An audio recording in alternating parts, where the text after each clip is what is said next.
এমন এক জাতি, প্রত্যেকটা ছেলে প্রেম করে। এবং মজার কথা হলো, মেয়েদেরকে পর্দা করতে বলে, তাও আবার ওর প্রেমিকাকে, এই বোরখা পরা ছাড়া বের হবে না। ও তো আর জামশেদ মজুমদার না যে হুজুর এখানে ওয়াজ করবে। তো ওয়াজ করতে পারে কারে? প্রেমিকারে। ও ওয়াজ কারে করতে পারে? প্রেমিকারে। আর ওর প্রেমিকাও কিন্তু খুব তাবলিগের কাজ করে, ফজরে ওরে জাগায় দেয়, ফজরে ওরে জাগায় দেয়।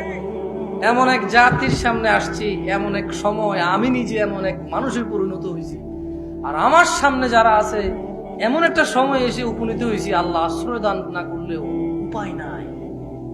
মানে ছেলে বলছে যে, শোনো, তুমি কিন্তু বোরখা পরা ছাড়া বের হবা না। মেয়েটা যদি একবার তোর কথা শুনে যায় রে ভাই, তাহলে তোর সাথে আর কথা বলবে না, কারণ তো পর্দা করতে হবে। তুই বলছিস পর্দা কর, ও বলছে ঠিক আছে মানছি, তাহলে তোর সাথে আর কথা বলার সুযোগ নেই। কারণ পর্দা তো তোর দিয়ে স্টার্ট হবে। মানে তুই কে বল, তুই কে? এই বেটা তুই কে রে? একটা পোস্টার টোস্টার দেন না, আমার আবার অভ্যাস খারাপ, সিরিয়াসলি করা লাগে, হারাসিরি করা লাগে। এটা তোর কোনো কাজ আসবে না। না আবার ইউটিউবের ওরা ফটো দিয়ে দিবে, এই দেখেন কিভাবে অপচয় করে যাবে। আমি এগুলো দেখে হতবাক হয়ে যাই।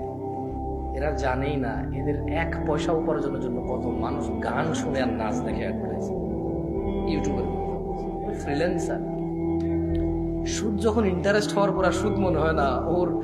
এটা মানে নাচ গান নর্তকী করা উপার্জন, নাচ গান করা উপার্জন, ইউটিউবে ছাড়লে এটা ফ্রিল্যান্সার হয়ে যায়, এটা নর্তকী থাকে না, এটা ফাউল হতে আসে। তো যেটা বলছিলাম, এই হলো মেয়ে, হ্যাঁ তোমার প্রেমিকা, ছোট ভাই, ওকে। এই হলো তুমি। আচ্ছা, এখন তুমি বললা যে, শোনো, তুমি এভাবে চলাফেরা করো, আমার কিন্তু একদম পছন্দ না। তোমার আমি অনেকবার বলছি বোরখা পরো, তার সাথে কথা বলো না, তোমার মোবাইল ব্যস্ত পাই কেন? তুমি মোবাইল ব্যস্ত রাখিও না, তুমি বোরখা পরে পর্দা করে বের হও। তুমি জানো না পর্দা করা ফরজ?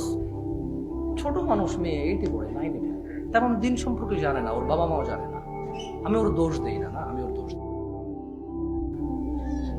ও বাচ্চা মেয়েটা আসলেই জানে না, ও বাচ্চা মেয়েটা আসলে ওর প্রতি ইমপ্রেস হয়, কেন ও হাফেজ। আমার কাছে প্রশ্ন আসে, তুমি মনে হয় বানাই কই বেটা? আমার ফেসবুক আইডি একদিন এখানে স্ক্রিনে লাগাই দিবি বেটা।